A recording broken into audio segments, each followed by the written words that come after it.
जय श्री राम दोस्तों, आप सभी का फिर से स्वागत है एक और नई कथा के साथ। और मैं भगवान से प्रार्थना करता हूं कि आप और आपका परिवार हमेशा स्वस्थ रहे, मस्त रहे। तो दोस्तों, आज की कथा है, जैसा कि अभी सभी जानते हैं आप, कि अभी श्राद्ध चल रहे हैं। श्राद्ध और तर्पण, पितरों के बिना क्यों अधूरा है ये संस्कार। पितृपक्ष पितरों को याद करने का समय माना गया है। भाद्र शुक्ल पूर्णिमा को ऋषि तर्पण से आरंभ होकर यह अश्विनी कृष्ण अमावस्या तक, जिसे महालय कहते हैं, उस दिन तक पितृपक्ष चलता है। इस दौरान पितरों की पूजा की जाती है और उनके नाम से तर्पण, श्राद्ध, पिंडदान और ब्राह्मण भोजन करवाया जाता है। पितृ पूजा में कई बातें ऐसी हैं जो रहस्यमयी हैं और उन लोगों के मन में सवाल उत्पन्न करते हैं कि आखिर ऐसा क्यों होता है।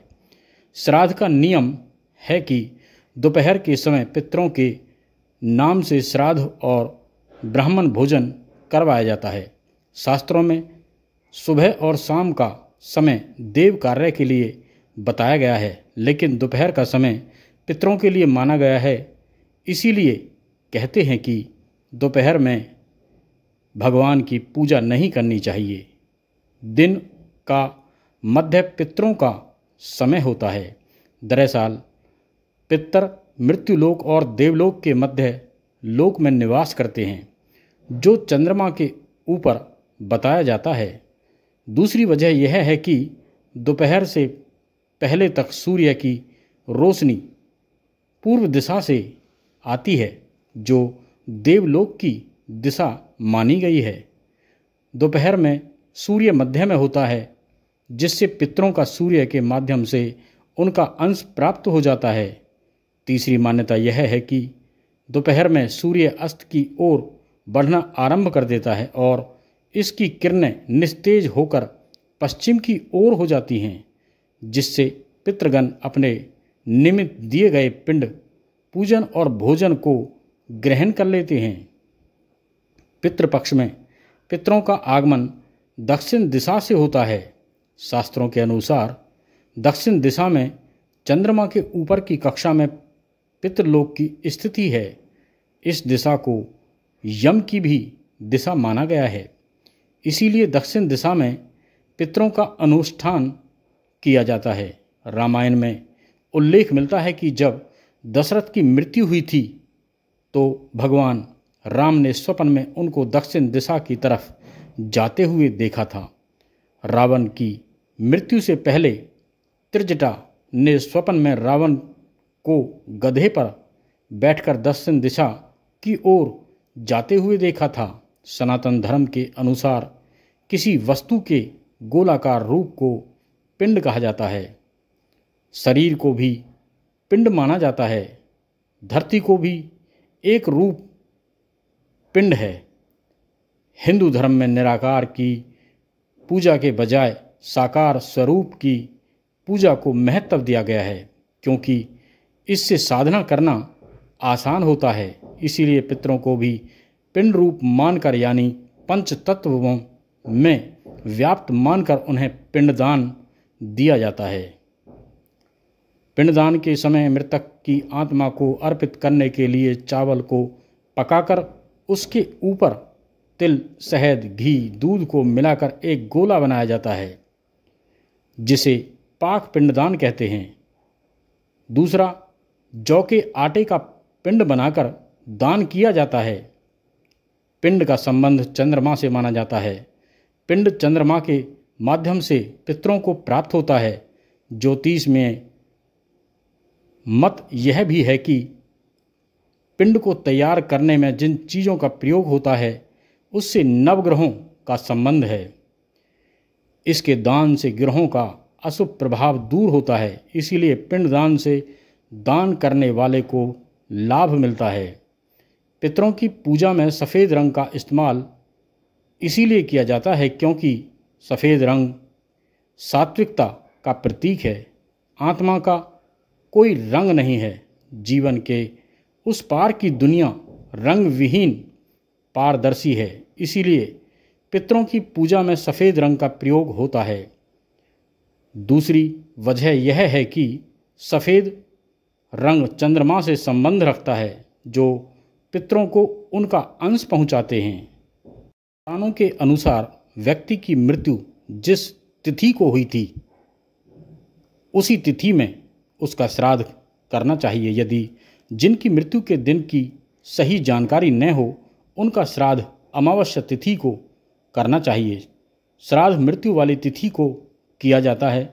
मृत्यु तिथि के दिन पितरों को अपने परिवार द्वारा दिए गए अन्न जल को ग्रहण करने की आज्ञा है, इसीलिए इस दिन पितृ कहीं भी किसी लोक में होते हैं, वह अपने निमित्त दिए गए अंश को वह जहाँ जिस लोक में जिस रूप में होते हैं, उसी अनुरूप आहार रूप में ग्रहण कर लेते हैं। श्राद्ध पक्ष में कोय का बड़ा ही महत्व है। श्राद्ध का एक अंश कोय को भी दिया जाता है। कोय के संबंध में पुराणों बहुत ही विचित्र बात बताई गई है। मान्यता है कि कोआ अतिथि आगमन का सूचक एवं पितरों का आश्रय स्थल माना जाता है। श्राद्ध पक्ष में कोय का अगर आपके दिए गए अन्न को आकार ग्रहण कर ले तो माना जाता है कि पितरों की आप पर कृपा हो गई। पुराण में तो कोय को यम का संदेश वाहक कहा गया है। आइए जानते हैं कोय के बारे में और रोचक जानकारी। श्राद्ध पक्ष में कोय का महत्व बहुत ही अधिक माना गया है। पितृपक्ष में यदि कोई भी व्यक्ति कोय को भोजन कराता है तो यह भोजन कोआ के माध्यम से उनके पितर ग्रहण करते हैं। शास्त्रों में बताया गया है कि कोई भी क्षमतावान आत्मा कोय के शरीर में विचरण कर सकती है। यहाँ यम का दूत होता है। अश्विनी महीने में कृष्ण पक्ष के 16 दिन में कोआ हर घर की छत का मेहमान होता है। लोग इनके दर्शन को तरसते हैं। ये 16 दिन श्राद्ध पक्ष के दिन माने जाते हैं। इन दिनों में कोय एवं पीपल को पितृ का प्रतीक माना जाता है। इन दिनों कोय को खाना खिलाकर एवं पीपल को पानी पिलाकर पितरों को तृप्त किया जाता है। हमारे धर्म ग्रंथों की एक कथा के अनुसार इस पक्षी ने देवताओं और राक्षसों के द्वारा समुद्र मंथन से प्राप्त अमृत को रस चख लिया था। यही कारण है कि कोय की कभी भी स्वाभाविक मृत्यु नहीं होती है। यह पक्षी कभी भी किसी बीमारी अथवा अपने वृद्धा अवस्था के कारण मृत्यु को प्राप्त नहीं होता। इसकी मृत्यु आकस्मिक रूप से होती है।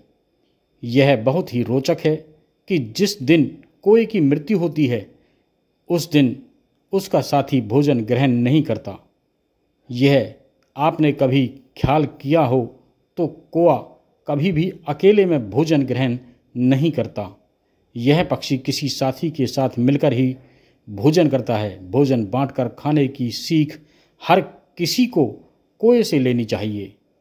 कोय के बारे में पुराण में बताया गया है कि किसी भविष्य में होने वाली घटनाओं का आभास पूर्व ही हो जाता है। कोय को यम स्वरूप भी माना जाता है और न्याय के देवता शनि देव का वाहन भी कहते हैं। कोआ का सबसे पहला रूप देवराज इंद्र के पुत्र जयंत ने लिया था। त्रेता युग में एक बार जब भगवान राम ने अवतार लिया और जयंत ने कोय का रूप धारण कर माता सीता के पैर में चोंच मार दी थी, तब श्री राम ने तिनके से जयंत की आंख फोड़ दी थी। जयंत ने अपने किए की माफ़ी मांगी। तब राम ने वरदान दिया कि पितरों को अर्पित किए जाने वाले भोजन में तुम्हें हिस्सा मिलेगा। तभी से यह परंपरा चली आ रही है। तो दोस्तों, फिर मिलते हैं एक और नई कथा लेकर। जब तक के लिए जय श्री राम। वीडियो को अधिक से अधिक शेयर करें, लाइक करें, कमेंट्स करें।